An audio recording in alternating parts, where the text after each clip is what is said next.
Lake Forest podcast is supported by viewers, listeners, and businesses just like you.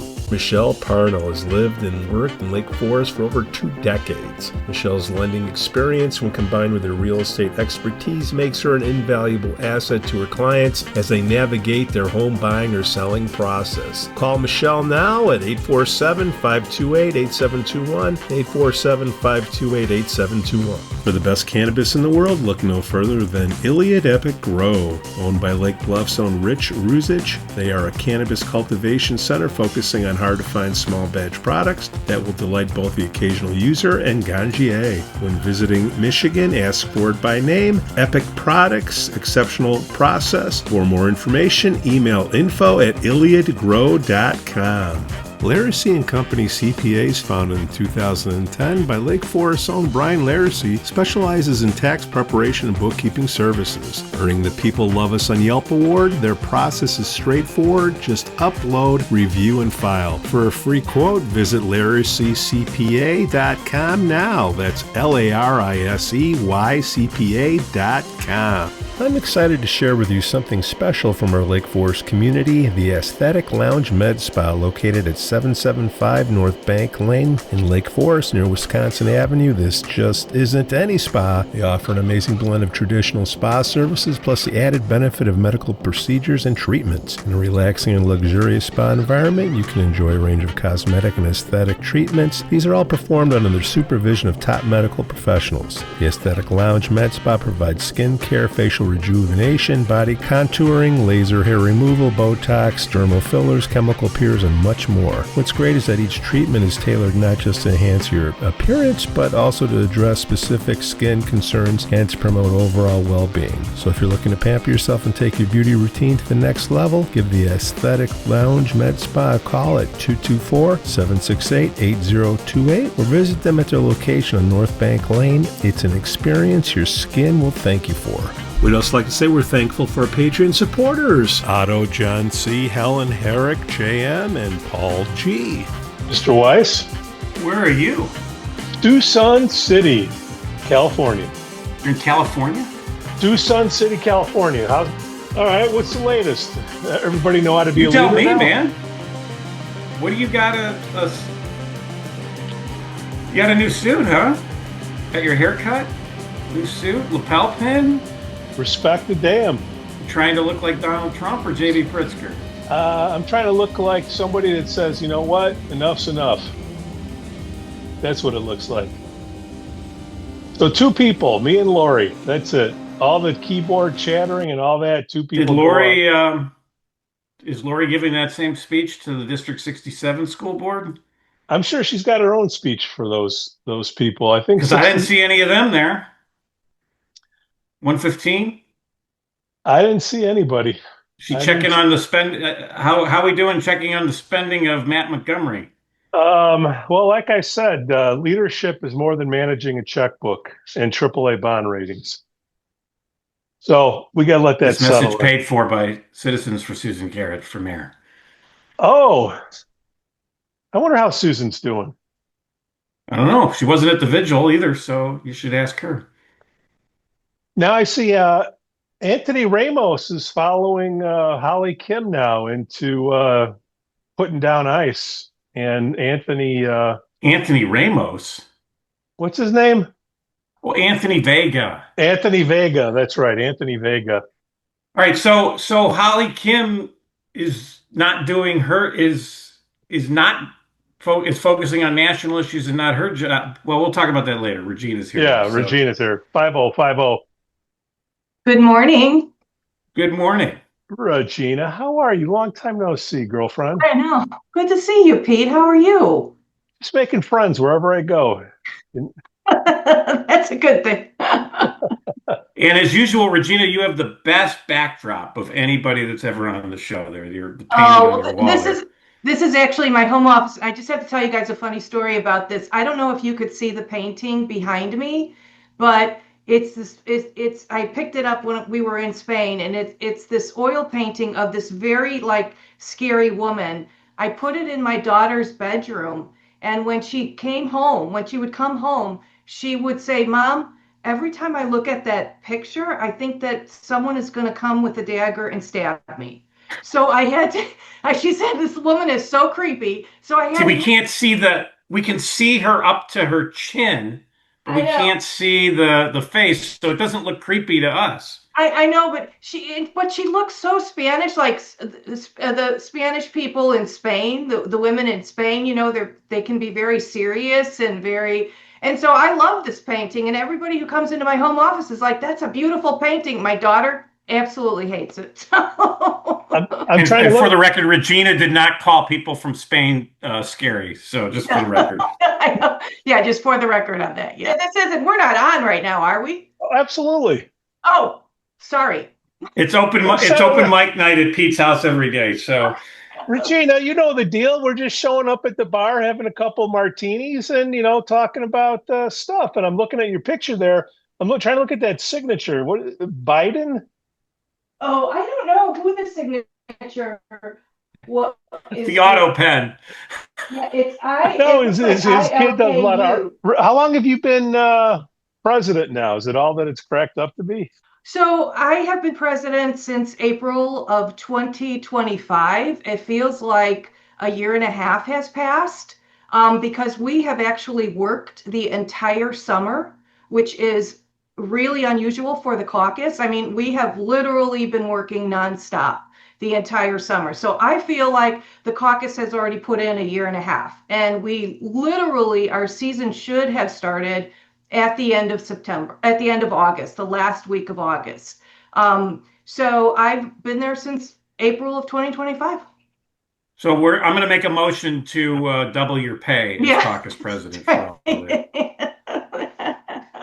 and for the record, that's zero. That's right. Just Yeah. So, I'm going to put a motion there. Should there be a fine? Regina and I are in Lake Forest. You're off in California. Oh yeah, it's lovely out here. I'll put a video here of the first thing that I saw when I pulled up. But should there be you don't get paid to be on the caucus, but should there be a fine for every meeting you don't show up to, Regina? Well, Pete, I have to tell you, I was truly concerned about caucus committee burnout when I told them that, especially for the new people, when I told them, look, because of these circumstances and because this didn't get done last year, and I need to fast forward and get all of this done in my time so that it's next year, we're going to have to be meeting weekly until we get through all this stuff. And I really was concerned about caucus committee burnout for good reason. They have been wonderful. Some of the people with responsibilities have not been able to make every week. We made it very clear from the start that with these extra meetings, if you couldn't make it every week, you wouldn't be penalized in any way, shape, or form. The new people have just stepped up to the plate and have been absolutely terrific. We have some wonderful new members who have come on in Ward 4 and in Ward 2. And honestly, they are working their tails off. They are such wonderfully devoted residents and committee members that I'm so pleased. So we really have had really good turnout at all of our meetings, which I have been very much, surprised by. So Regina, for the new people that tripped over this podcast for some whatever reason, they thought it was something else, and they say, what is the caucus? Could you just give us a little primer on what it's about and how people can help volunteer in the community? We have all these keyboard warriors out there. How do we let people know, hey, you want to make a difference? Here's what you need to do. This is what the caucus is. Sure. So the caucus has been around for 91 years, and it's intended to promote civic engagement, promote community involvement. It's a nonpartisan organization, and our sole mission is to find, vet, and recommend qualified candidates to serve in elected positions, as well as to serve on the boards and commissions in Lake Forest. That is our sole mission. We make recommendations in terms of the boards and commissions. Then the mayor can choose to accept those recommendations or appoint other people. We also recommend officials or candidates for elected positions, mayor, school board, and city council. Once those officials, those candidates are voted upon, they are then endorsed by the caucus, and they are then voted on at the consolidated election that occurs this year. It's occurring in March of 2026. Sometimes it's in April. Got it. Thank you, Regina. Hey, Susan Garrett, my favorite sister from the left. How are you doing? Thank you for letting me come on your show. Well, thank you. I guess I didn't know you were coming on, Susan. He was trying to keep it a secret. He was trying to keep it a secret. You kept it a secret from me, so okay. when you show up at the bar, what secrets do you need? Either you show up or you don't show up. Susan guilted me. I did. What that's that liberal guilt. Will you stop that? We're trying Whatever to it is. It's a guy thing. You can right. get guilt. Well, part of it's good to have Susan here because we can kill two birds with one stone instead of going back and forth with the L42BQ countdown and all that stuff. Okay, we're all here. You know, we're trying to get people together to figure out to get an agreement on something. In order to agree on something, you need to take a vote and say, yes, we want to do this or we don't do this. Is that what's going on right now, Regina? Could you explain to everybody what the issue is? Because I got in-laws, friends tuning in, and they say, what the hell should I be paying attention to in the caucus in Lake Forest? What's going on? First of all, I want to clear up a misconception. I know there were a couple statements made on your program a couple of weeks ago that the caucus doesn't need approval to amend its bylaws. That is not accurate. Section 902 of the bylaws requires not only caucus committee approval, but requires a 2/3 vote of the people who show up to vote at an annual or spring meeting. They require a yes vote in order for an amendment to be enacted. So any bylaws amendment has to be approved by the community that shows up to vote at an annual meeting or a spring meeting. The reason this became an issue is because if you all remember on February 1st of 2025, when the ad hoc committee recommended its 29 recommendations, 3 of those pertain to no vote provisions. And in each of those no vote provisions, they included electronic voting as part of the recommendation. When we saw these recommendations, first of all, there had never been any exploration, investigation, determination of whether electronic voting was feasible, was secure, was practical, or economical. So when I convened the caucus committee for weekly meetings and the executive committee for weekly meetings all the way through April and May, when we got to the very end, we realized we couldn't make any decisions based on a no vote provision until we knew whether or not electronic voting was going to be approved, because that would dramatically change the direction that we would go. Why? Because with electronic voting, we could expedite election turnarounds, number one, and number two, it would be a whole different process. So we then had to make a determination, how long is it going to take us to find out if it's secure, find out if it's practical, find out if it's affordable, find out if it's feasible. We had to form both a legal subcommittee and an electronic voting subcommittee in order to accomplish these tasks. They were people who, the legal subcommittee was all lawyers. We have 7 lawyers on the caucus right now, and thank goodness we do. Oh, God. We do. We have 7 lawyers, and one of them, including yourself, and none of them are billing. And none of us are billing. And one of them just happens to be his area of specialty. He's a government lawyer. We also then created an electronic subcommittee for electronic voting of all the people on caucus who had technology backgrounds or who had knowledge about electronic voting. And what they did was, first, the electronic voting subcommittee reached out to 20 of the most prominent vendors in this space. They then interviewed them. They then set up a protocol for evaluating their services. They then narrowed that pool down to 6. Then the entire subcommittee met with all 6 on Zoom interviews. We then, after we went through that process, narrowed it down to 2. that were most suitable for what we do. The two we have narrowed that down to have thousands of clients, and both of them have actually done elections for law firms and for big public organizations before. So we had to do all of this before we could even put an amendment out there. Then, after we completed all of that, I then solicited the help of the ad hoc committee, because I felt that if we could work in conjunction with the ad hoc committee, that would be beneficial to us, because they could explain why they were putting certain amendments forward. They could explain what their thoughts were, and they could work with us to get this over the finish line. So we then had our legal committee draft an amendment that had to be reviewed independently, which it was. And then we went through the process of debating that in the caucus committee, debating that in the executive committee. And then I put it to a vote with the ad hoc committee, who also approved the amendment. It was at that time, after that occurred, that we then held 2 public meetings to get community input. Susan was at one of them, to get community input on this amendment before making the decision to proceed with it.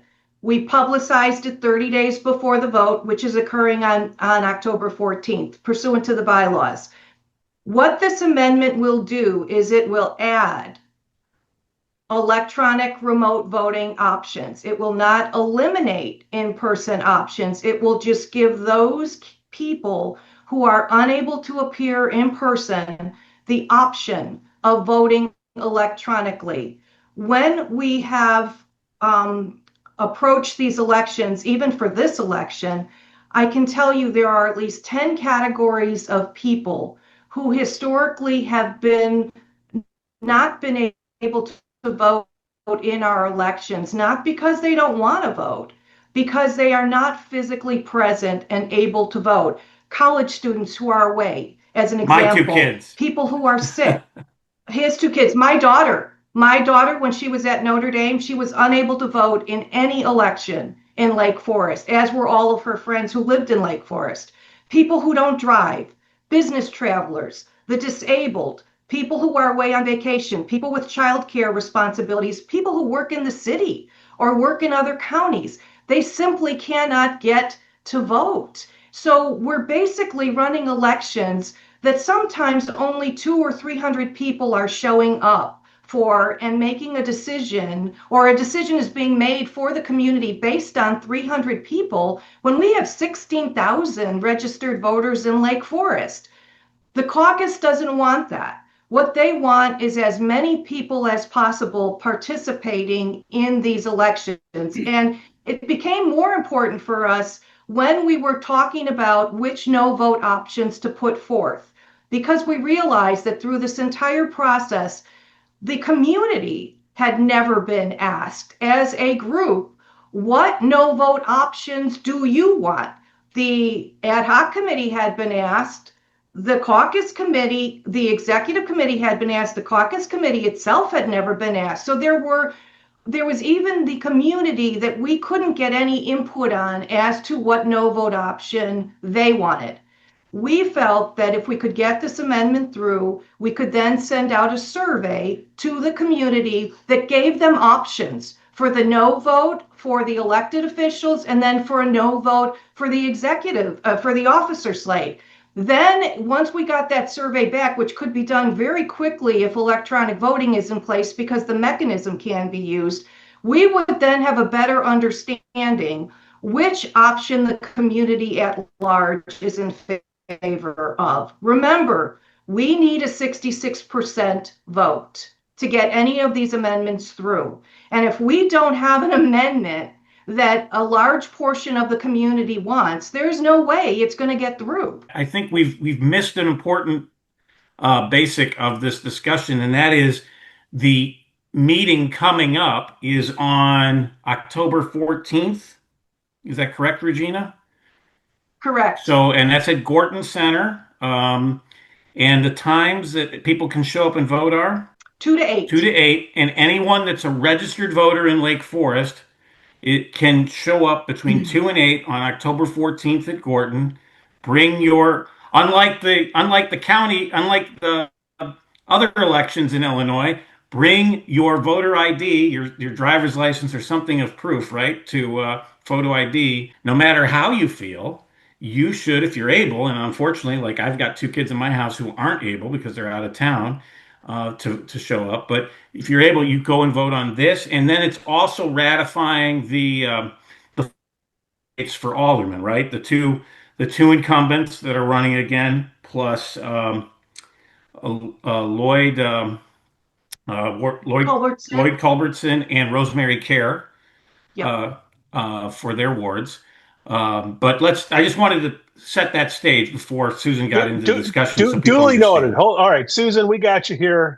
Okay. Well, And part of this Hello, podcast, Senator. how are the parking skills coming? You staying within the lines? my car got stolen. My What? car was stolen. That's a whole nother podcast. No, it's In not. Lake Forest? Wait, what Lake happened? Forest. Did you leave the keys in it? Maybe, but it was broad daylight, and I ran in to be someplace, ran out, and it was gone. They found it in Kenosha, and it was in a shootout. That's because that's usually what happens with stolen cars. They're used to commit other crimes. Yeah, but for some odd reason, the FBI is involved now, and it's a lot Because of it went across state lines. probably, yeah. But the theft itself was in Lake County, and I can tell you, talking with quite a few law enforcement officers, that unfortunately we're going to see more of this in Lake County. Yeah.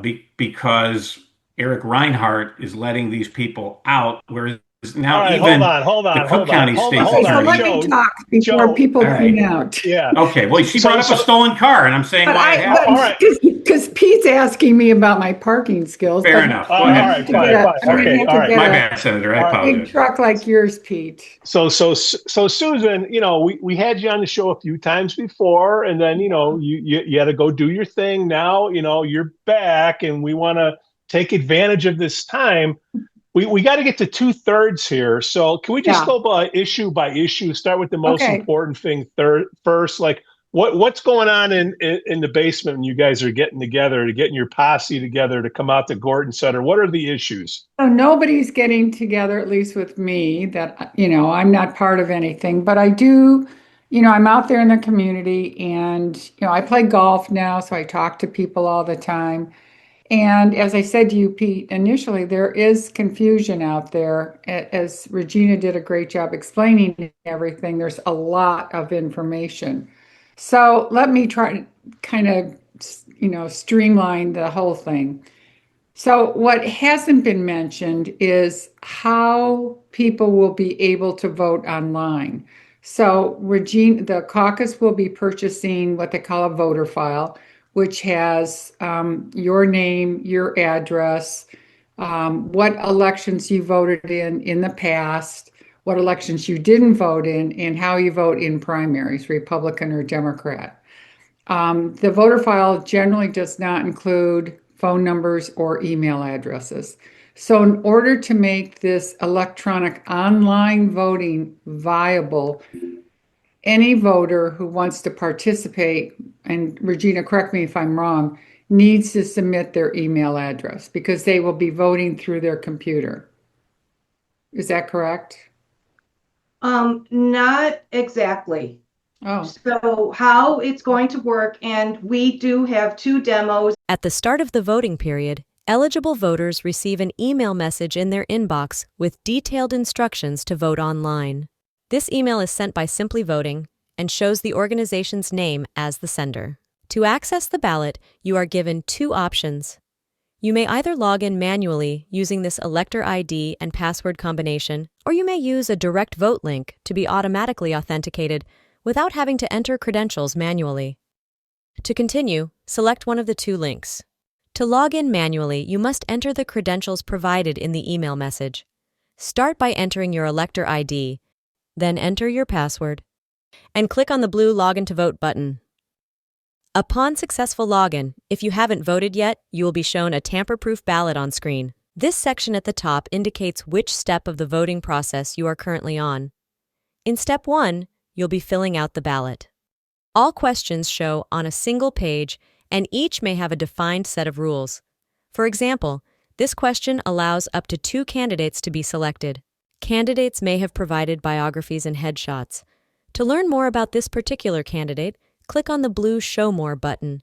When you are done, click again to show less. Let's vote for the first 2 candidates by checking the boxes next to their photos. You'll receive an error message such as this one. Click OK to continue. This second question is a ratification vote and features a link to a PDF document for more information. Make your selection by checking the box. Then click the blue Continue button. In step 2, the ballot review page shows the selections you've made for each question. Review them carefully, as you will not be able to change them later. When you are ready, submit your final vote by clicking the blue Confirm button. Congratulations, you have voted. In step 3, a green success message confirms that your vote was successfully recorded. You may review your voting receipt by going to the voting website dashboard. Click on View Receipt to open your voting receipt. The voting receipt contains your unique receipt code for independent verification. It also includes the time of vote, the IP address from which the vote was cast, and the selections made on your ballot. When you are done, click on the Logout button in the top right corner. That we actually presented 4 Just demos. tell me, is that correct, though, that the email address is what you will need in order to receive the vote? Not exactly. So, and that's why how it's going to work is that the person, each registered voter is going to have to register electronically, just like you show up in person. Okay, but Regina, registering electronically, what does that mean? That means that you are either going to have, most likely you are going to have to show up in person. You are going to have to present your state issue ID in order to get a unique passcode. That passcode is what you are going to need in order to log on to the website when the website becomes active for any particular election. That passcode will be linked to your address, your name, and your address. Yeah. When you your physical address, we receive the physical address on the voter registration list. When that, we will send a notification on the portal when we're having an election and when that website will be active. The person then will have to log on to that website with that passcode, which is just, a unique password that we will provide them in order to vote. So in order to notify the voter, you need to contact them. So how do you do that? Well, there's several ways it can be done. Many people are already on our portal, have already filled out a VPS or filled out information on our portal. For those people who have, we can send out an email. The others who have not. But Regina, how do you send out the email if you don't have their email address? Well, for those people who are on our portal, we do have their email address. That's 8,000. That's 8,000 people. We will certainly encourage everyone to provide an email address so they could be notified directly. If people choose not to do that, they can then go onto the website, which will have the link to the portal that they have to log on to. Just like you log on to Zoom, you will log on to a portal. You will have to submit your password, then you will be allowed onto the portal. Okay. So anyone can do this, is what I think. I understand where the senator's coming from. You're concerned that not everybody would be able to do this, but well, the devil's in the details here. It's a lot. At one point in time, it appears to me and maybe to others that the caucus, which is a rotation of different people yearly, really, will have access to information, personal information, voting information that I think some people feel uncomfortable with. Well, but Senator, you should know as a former state legislator that the State Board of Elections, anyone get that information from the State Board of Elections. It's not Not personal. anybody can get that, Joe. It's Any campaign committee can, sure. right. A political committee, which caucus is a political action committee, they can do that. I'm not saying they can't do that. I'm just saying that when you're talking about a local election here, and remember, when we are voting, whether it be at Gorton or online, we are voting for an uncontested slate. So it's not like, do or die. With 300 people voting, you only really need one vote to get that slate through or to get the individual alderman through. So for a lot of people, logging on and getting to the right portal and submitting information or having information out there about them, it may be off-putting. So I'm just saying it. Wait, may hold be. on. What's off-putting? You're starting to lose me here. What is the pudding, issue with, Pete. No pudding for you. are we worried that people are going to know that Pete's a conservative? Is that what the issue is, or what's the problem, Already do. Susan? Well, for some people, that's not an issue. And the reason why I wanted to come on this podcast is to explain to you concerns that I'm hearing. Is that the concern? You don't want people to know how you vote? That's what I like. What is you said the first issue is how are people going to register and the information that's going to be shared within the caucus. What is your concern? That you're going to know how people vote in elections? Well, not me, but whoever is in charge at the caucus, it could be said that because only political campaigns are entitled to this kind of the voter files, you can then go through that voter file and say, oh, Pete, he's voted in all Republican primaries. We're going to message him a certain message because we know how he feels on certain issues. And the same with me. Maybe I voted as a Democrat in primary, so I might be able to get a different message. So if you want to opt in, opt out of that to share the information, is that what you're saying? I'm trying to move this thing along. No, I'm saying that the caucus or whoever's, in charge of the caucus, when it comes to a political campaign, or let's say there's a contested election. Let's say, Pete, you're running for mayor and somebody else is running for mayor. It's a political campaign.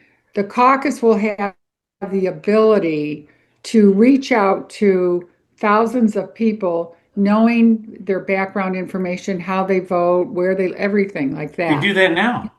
They have that now, Susan. Hold on. It's a Regina and Susan show right now. Regina. One thing, wait, Joe, I just need to clarify one thing.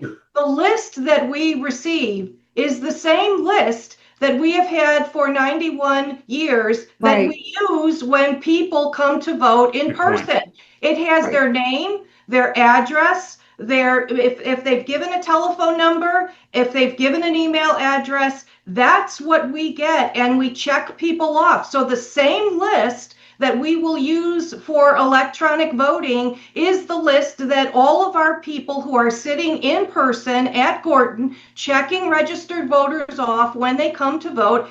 It's the same list. Okay. There's not a separate list, and it doesn't identify what candidates you voted for in elections. No, but it simply does identifies if you have declared yourself as a Republican or a Democrat. It will, but we don't even look at that. We don't care about that. What we care about is whether your address is the same as the address on the ID that you are presenting to us, the state issued ID, and whether you are a registered voter in Lake Forest. So if there was going to be some fraud associated with the information that was coming to us, we've done it this way for the past 91 years. It's the same list. Okay, so let's continue on. Just hear what I have to say.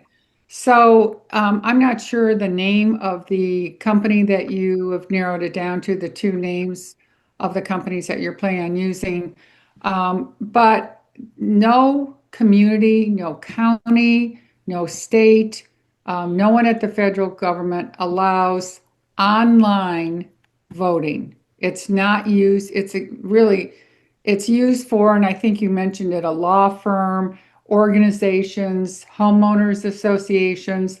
This would be setting a new precedent to have a small community like this with a quasi governmental structure like the caucus be able to whether you agree with me or not, have that kind of information, have access to that kind of information, and basically run an online voting operation.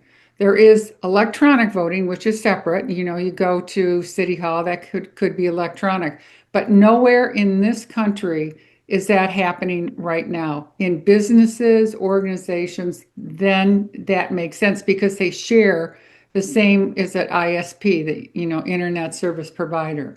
And so it's safe. And that's the other thing I'm hearing.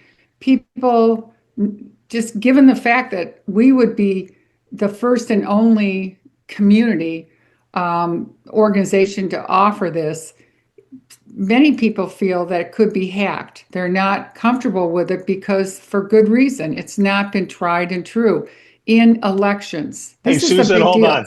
If their old system wasn't hacked yet, it's never going to be hacked. They've upgraded a little bit. No, this is a brand new, Pete. They're contracting with a company who I'm is just saying, going. when you logged into the old caucus website, I mean, Regina, I don't know if I'm talking out of school, but that thing was, from the 1950s. Now at least Pete, it's. you weren't voting. You weren't voting on that caucus website. You'll be voting on somebody else's platform, and that is how they're going to tabulate votes. And so, and don't shoot the messenger. People are genuinely concerned. But one could argue that this is a much more secure system than what we're seeing around the country with the absentee balloting in states like Illinois, where you don't even have to show an ID. This system, you have to show an ID. This has Okay? never, what we're talking about now in Lake Forest with the Lake Forest Caucus, electronic online voting has never been done with elections before. But I'll tell you one place that does do it, Estonia. And you can check all this if you want. Okay. But hold on, But are you saying we should just keep it where people show up at Gorton, and if you can't show up at Gorton, like my kids, too bad, so sad? There's two things I just want to point out. Before we jump into this, and if it passes, it's extremely expensive on top of it. It has to be maintained. It has to have somebody there overseeing if there are any types of issues. It's not like a little thing where you can once a year put it out so you can vote on a contested caucus slate. It's kind of a big deal. So, and I think Regina has done a great job in explaining that. This is very complicated, very much detail oriented. And to be clear, the costs of this would not be borne by the taxpayers. They would be borne by the caucus through its private fundraising efforts that they fully disclose to the State Board of Elections, which I'm still waiting for. So should LF4T, but that's Regina. If I could just interrupt to clear up a point, it costs us $5,200 to send out caucus connection ballots to the community at large. Do you know how much it would cost for an entire year of electronic voting in addition to in-person voting? $7,000. Well, I have an issue with that right now. Which it should be more. The plan is that we are going to eliminate the caucus connection ballot, and we are going to consolidate that into the spring election and do it all at once. So those people who choose, now you don't have to vote electronically under the new amendment if you don't want to. You can still show up in person, but it makes it so we don't have to send that caucus connection ballot out by mail anymore. So we're saving $5,200, the increasing costs with postage, with printing, et cetera, et cetera. So the actual additional cost of implementing this is not that great, which was wonderful to us. And that was one of the things. Who are the two finalists? The two finalists are Simply Voting and eBallot. And we actually have proposals from them already. And another point, each of these organizations has been in this sector for decades, not for just a few years. They have thousands and thousands of clients all over the world. Neither of them has ever had their technology hacked. And we have actually checked on that. To say that it's safer to have people mailing in ballots. We always had a problem with these caucus connection ballots because we never know who's filling them out. We send them to a household and then they send them back and say, well, 4 people in my household are voting this way. There's no guarantee on those ballots that those individuals are actually voting that way. We have no checks and balance on that. With an electronic system, those same people would have to go in individually with their passcodes and register their vote, creating a level of security for that election alone that doesn't presently exist. The other thing is that something that I think the residents need to know is that we do not and will never have access to how people vote when electronic voting, if it is in place. We simply obtain the raw data, meaning how many people voted yes, how many people voted no. It's unanimous.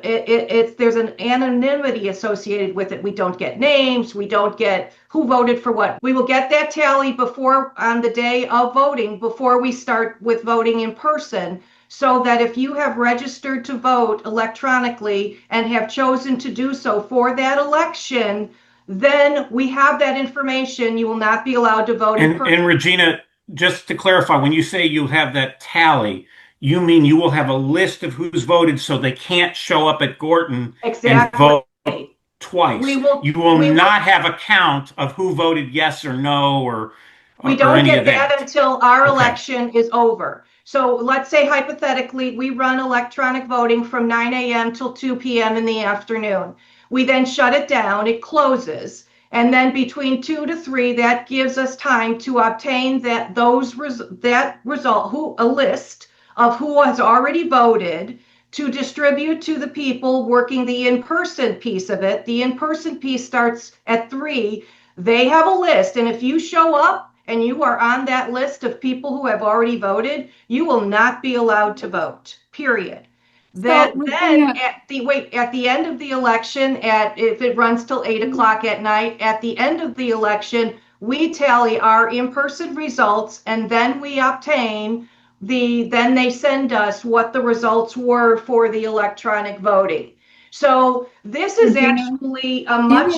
Do you agree with me that no other jurisdiction in the United States of America uses online? But they're not a jurisdiction. Hold on, Joe. They're not. They're a caucus committee. They're not the county clerk for the state of Illinois. I'm trying to hear what Susan's objection is. But she's asking she's saying jurisdiction, and that's just a false thing. Okay, I don't know what jurisdiction means. I don't think 80% of the people that are watching are listening.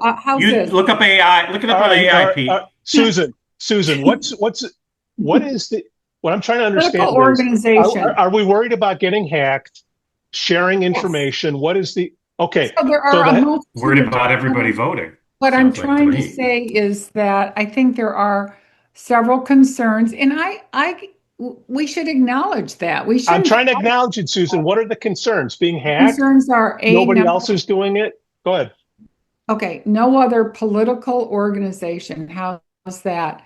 In this country has online electronic voting. It's not true.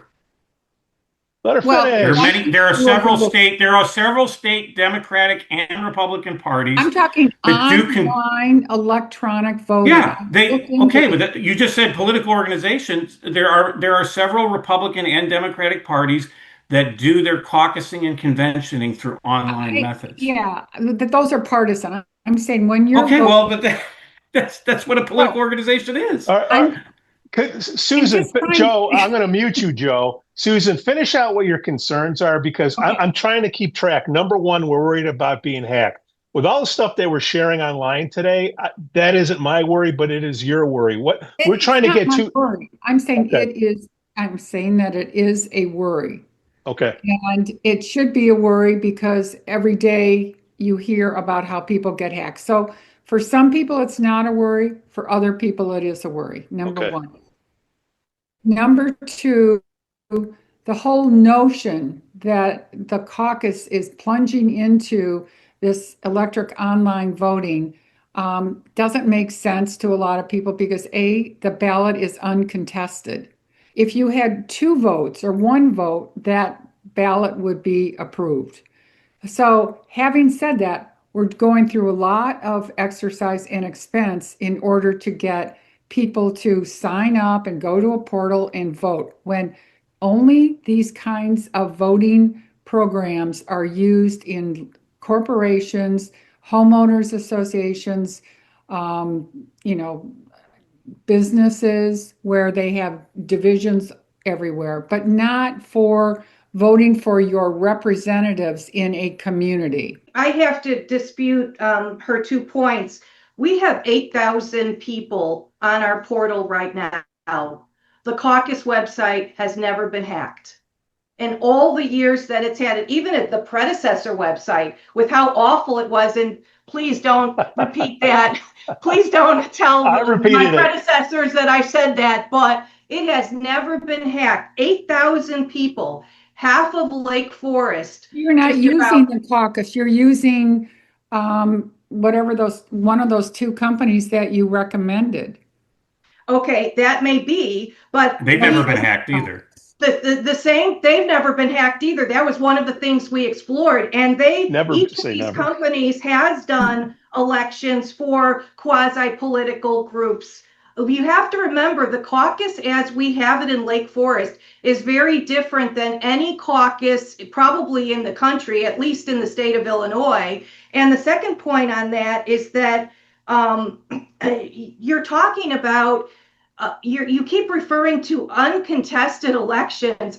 Our mayoral election, if you want to just take that one as an example, when there may have been only 1 person on that ballot, but there was a realm of people who showed up and voted something to the opposite. One of the reasons we want electronic voting against. Wait. We have a very important no vote potential amendment that is going to be on a subsequent ballot. We want to ensure that as many people in Lake Forest as possible can comment on that and can vote on that. We don't want to have elections, whether you view them as contested or not. We view them, the caucus views them as elections that are occurring after a lot of work has been done by the caucus. And we want to make sure that we are putting candidates forward and amendments forward that the entire community is in favor of, or at least a better percentage of the community than what's showing up right now. So, Senator, it's pretty obvious to me you're opposed to this. So my question to you is, do you feel that, as Pete often has a phrase, I don't like offering up criticism without offering a solution. I have one. Okay, what is it? Keep it the way it is? So what I've done franchise over half the town? I've done a little bit of research into this, and when they first started looking, when online electronic voting was looked at years ago, they did pilot programs, and they just to see how that would work, what the expenses were, how much time it takes to manage it. But what the caucus could do, I get that you can't. I agree with you. It's difficult to get to Gorton between 2 and 8 one time to vote, whether it's uncontested or not. It's difficult. But why not open it up a couple more times, like on a Saturday when people are around? Or, maybe with all of the expense and the time and the energy and the... What about people who are out of town, like a college kid? It could be a pilot program to see if it was opened up 1 more day or 2 more days that would allow more people, especially on a Saturday, who are at work, to come and be able to exercise. These guys are showing up for 4 meetings a week, Susan. How many times do you want them to do this? We're lucky we got them showing up at all. In real elections, like we have early voting and we have weeks in advance before. We also have voting by mail. Go ahead, Regina. The problem with voting on multiple days is that the caucus would be accused of tallying those votes, knowing how the vote was going, and then going out to the community and trying to get them to vote some way in order to change the outcome. Also, there is a huge cost involved here. In order to do an election from 2 to 8, we have to have literally 12 people We have 6 different tables set up of 2 people registering voters in, and then we have to have somebody watching the ballot box. It's a lot of people who have to commit to work. To do that on multiple one other days day. I mean, would try not it make on any like a sense. Tuesday and a Saturday, or Tuesday, get a weekend day in there when people are home. I just, Because weekend days for young people don't work any better than weekdays work. Weekend days for young people, they're committed to soccer and golf and hockey and everything under the sun. well, When I we've guess the tried, decision when is, the caucus has tried to do things on Saturdays, they don't work because the young members of the caucus committee can't even make those because they're just too difficult. But more importantly, voting should occur on one day. It should not occur over the course of multiple days. There would be more arguments made about voter fraud or voter problems if it occurred over multiple days. Then I've heard all those arguments from other people. And the one other comment I want to make is we're not hearing from large numbers of people. In the course of the last, since we've broadcasted this amendment, I've only had 2 people email me with questions regarding electronic voting. I have had probably hundreds of people reach out to me and say, thank you.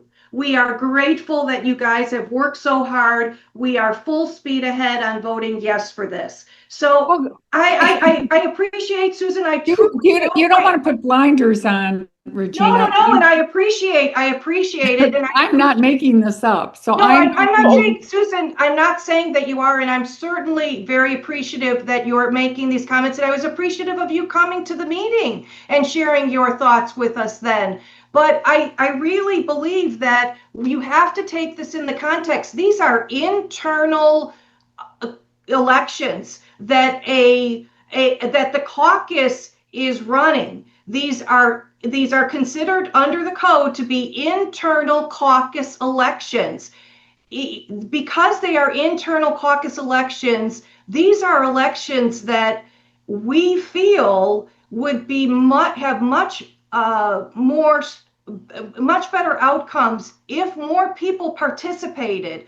To go through all this Regina, work, what would the outcome, what would the difference in the outcomes be? You've got a slate of uncontested. Susan, you're going to that uncontested. You're losing me on that. Hold on, Joe. Okay. What accomplishes the greater good here?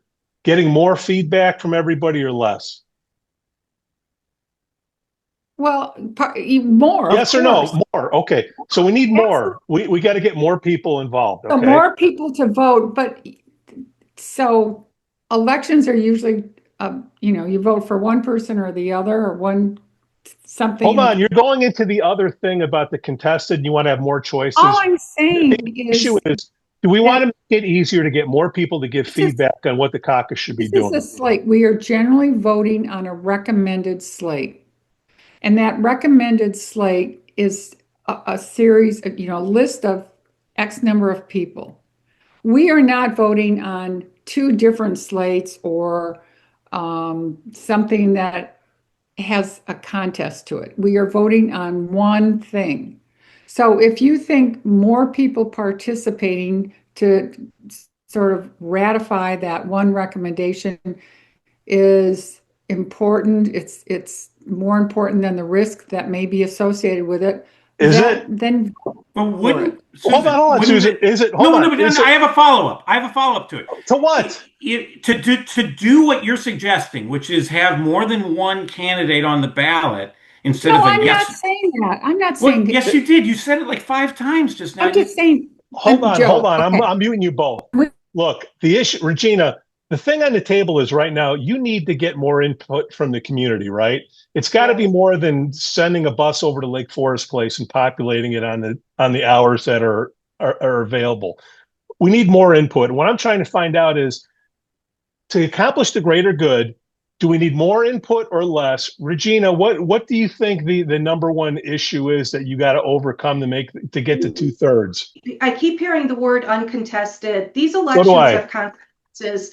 And as with the Randy no vote, when we get to the no vote amendment, there may be a potential that we have multiple, if there is a runoff type of election, that we have multiple candidates potentially on a ballot. I don't know what that no vote amendment is going to be yet, because I haven't heard from the community yet on that. However, every election that we run has the possibility of turning into a contested election. Why? As happened with when Joe was running for president, 257 people showed up. There was a difference of 7 people who voted no. That result, those 7 people who voted no, it was 132 to 125 or something like that. Very low turnout. Almost caused the caucus to dissolve. Why? We didn't have a potential leader.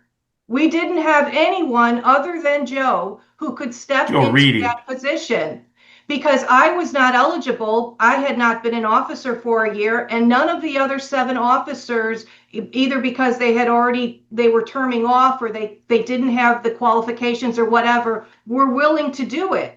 So when you say these elections are not contested, these elections have real consequences. So we view every election, regardless of whether there is more than one candidate on the ballot or not, as having the potential to be a contested election. The caucus then has to deal with the fallout of that. We don't want to have to be dealing with that. We would prefer that more people come out, not a small percentage, tell us what their viewpoints are by voicing their opinions on an electronic ballot, if that's how they want to choose. And then the caucus has greater direction, what path it should go in the event one of its candidates doesn't get through or an amendment doesn't get through. Right now, to make a decision based on 7 votes in a community of 16,000 people that could have controlled the outcome of the caucus's future, to me, was absolutely so evident that we needed to expand our voting options. So the vote we're having that we got to show up at Gorton Center is to say, hey, we agree that we will accept online results. No, we agree that there will be an option for people to vote electronically who choose that option. Okay. If you are not in favor of that, of voting electronically, even though if that passes, you can still show up and vote in person. Susan, what's your objection to that, Susan? Because you're losing me. Here are my objections. Number one, this is an unprecedented move by a political organization in the entire country. 2, there are risks involved. Whether I don't know any company that doesn't worry about cyber risk. And when it comes to voters and names and addresses, that's a risk. And, I just can tell you, people are buying cyber insurance and doing everything because there are a lot of people hacking out there. That's number 2. Number 3, there's a gigantic expense associated with this. I would love to see the bid or the quote from either one of these 2 organizations, because I have done a lot of research, and I can tell you there's upfront costs, and you guys know it better than me. You have to upload all the names, you have to maintain it, you have to make sure that if there is a problem, there's somebody there that can fix that problem. It's a lot of work. So it's a toss-up. Do you want to have something like that where a lot of people, some people at least, feel uneasy having their name associated with a online program, their name, address, and their voting record, not who they vote for, but their voting record, versus looking at different ways to expand the caucus voting operations? And I do want to clarify one thing. When I say it's uncontested, when we vote on October 14th, that is uncontested. I don't think I've ever voted in a caucus election where there are 2 or 3 people to choose from. Maybe from time to time there have been. Your concerns that you're expressing about this are the same, or it sounds like the concerns that a lot of other people had about mail-in voting. And in 2010, the state went to its current mail-in voting system, and that was approved by the state legislature, which I'm part of. So, what do you think that the mail-in voting system that the state uses and the Lake County I think you're clerk uses comparing is apples to more oranges. secure than this? Online voting, just hear me out, is not used at the federal level. It's used for severely disabled people and military. You're using fear, uncertainty, and doubt on this, and that isn't a very strong argument. But if you look, really, Pete, Because the government, what we're seeing, Susan, and you can disagree, government needs to be run more like a business, which is what we're starting to see. Politics aside, it needs to be done. Yes, these tally things are running big businesses, large organizations with billions of dollars on the line. I research on this, why governments don't do it. Not really. I have. They don't do it because of the risk associated with it. No other countries do it except for No, companies don't want to use AI for security reasons. But as far as voting tabulations, okay, look, the stock market, you go do a proxy vote. They share the same ISP. They share the same internet service provider company. Okay. So it's secure that way. But and still, they don't vote on who the CEO is. They vote on, do we want lunch to be from 2 o'clock or 12 o'clock to 2 o'clock? Regina is tasked with getting, look, there's 16,000, 19,000, how many people in Lake Forest? Her task is to get a read on what the majority wants, okay? We have a constricted time and constricted amount of time that people can volunteer to do all this stuff. And if we're worried about, record keeping, all that stuff goes in those cardboard boxes. So if you weren't concerned before then, I don't know what you're going to be concerned now. So the vote is, do we want to do an online tabulation to carry forward on things that are in question? Regina, is that what we're going to be voting on? Say it one more time for me. Yes, what we're voting on is whether we are adding to the bylaws an amendment that allows for the additional option of voting electronically. It is not mandatory that you vote electronically. You do not have to participate in voting electronically if you choose not to. You can continue to appear in person. You can even register to vote electronically and decide in some particular election that you'd prefer to go in person. Just because you register to vote electronically, you don't have to vote electronically. You can still, for any particular election, go vote in person. And so that is what we're voting on, to allow those voters who choose to register and vote electronically in any particular election to do so. So it's not that we're compelling everybody in Lake Forest, if they choose not to sign up. We feel, though, this will allow those individuals who complain to the caucus year after year because they are not able to be involved in these elections. They are not able to be civic. They are not able to vote. They are not able to express their opinions, to be included. So that democracy is really at play here. We want to make Lake Forest a place where everyone has the opportunity to vote. And we already do have contested elections because our caucus connection ballot, as an example, is contested. We have more candidates on the caucus connection ballot that sent in the mail and returned to us with just a signature, and you have to make a choice. So that's a contested ballot. And the other thing about the expense, first of all, the taxpayer doesn't pay any of this expense. We are privately funded. And trust me when I say, I am the most money-oriented president that I've seen in the past 4 years, because I recognize that if this gets through, we want to implement it immediately. We have already gone through all the numbers and all the figures to ensure that the caucus could raise or already has in its bank account the funds needed to proceed with this.